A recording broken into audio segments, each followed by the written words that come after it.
Ito po talaga yung lugar ko. Kasi dito po sa genre na ito, ako na unang-una nakilala dahil ito po yung pinakita ko po noong nagsisimula ako sa singing contest.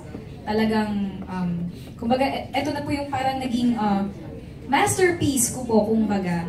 So, wala naman po ako dun sa estado na parang hindi ako ito or napipilitan lang ako gawin itong mga bagay na to.